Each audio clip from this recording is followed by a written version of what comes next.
சென்னையில் ஃப்ரெண்டோட அம்மா காலிஃப்ளவர் வச்சு குருமா பண்ண போகிறேன்னு சொன்னாங்க. எப்படின்னு தெரியாதனாலும் நானும் வீடியோ எடுத்து வச்சுக்கொண்டேன். ஃபஸ்ட்டுக்கே நல்லா வெங்காயம் தக்காளியெல்லாம் பெருசு பெருசாக கட் பண்ணிவிட்டு மஞ்சள் கொஞ்சம் போட்டு காலிஃப்ளவரை நல்லா வேக வச்சு எடுத்துட்டாங்க. ஒரு சைடில் அவங்களோட பொரியலும் ரெடியாகி கொண்டு இருந்துச்சு. கடாயோண்டில் நல்லா எண்ணெயை போட்டு சூடாக்கி அதில் பட்டை, லவங்கம், சோம்பு, முந்திரி பழம் போட்டு நல்லா டோஸ்ட் பண்ணி வச்சுக்கொண்டாங்க.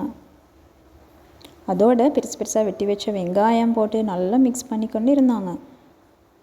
நல்லா வதங்கினதுக்கப்புறம் தக்காளியும் போட்டு நல்லா வதங்க வச்சாங்க. இவங்க நல்லா இது ஸ்லோ ஃப்ளேமில் தான் செஞ்சாங்க.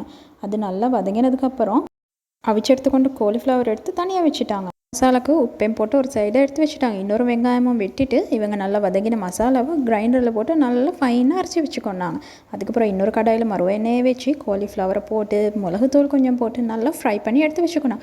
மறுவாலும் கடாயில் சோம்பு, சீரகம் நல்லா சூடாக்கி வெங்காயத்தையும் போட்டு நல்லா வதக்கி அதோடு அவங்க அரைச்சி வச்சு கொண்டு இருந்த மசாலாவையும் எடுத்து நல்லா போட்டு நல்லா வதக்கி எடுத்து வச்சுக்கொண்டாங்க.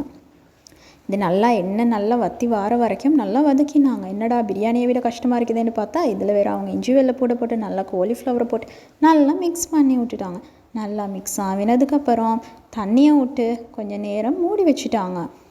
நானும் பார்த்து இருந்தேன் எப்படா இந்த கறி முடியும்னு. ஆனால் வாயில் வச்சு பார்த்தா நல்லா டேஸ்ட்டாக இருந்துச்சு. அதில் கொஞ்சம் உப்பையும் போட்டு இவங்க பொட்டுக்கடலையை நல்லா அரைச்சி அந்த மசாலாவோடு சேர்ந்து கலந்து நல்லா ஒரு கொதியொன்று வந்ததுக்கப்புறம் கறி நல்லா திக்காக இருந்துச்சு. அதுக்கப்புறம் மேலால் கொத்தமல்லி தூளை போட்டு எடுத்து வச்சுட்டாங்க. இவ்வளோ நேரம் இந்த கறியை செஞ்சது இவங்க தான். நல்லா பார்த்துக்கோங்க. நான் தோசையோட திங்கக்குள்ள நல்லா டேஸ்ட்டாக இருந்துச்சு.